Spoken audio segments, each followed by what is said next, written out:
Пак от 16 седми. Охлаждаме се, какво да правим?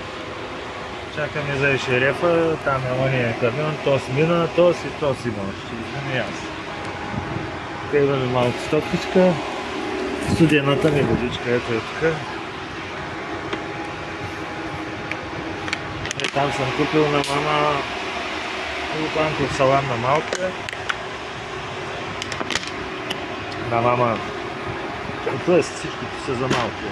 Луканков салам и мокър кърпи и дезодорантчета. Фортуната, той ще се приведи. Да бе.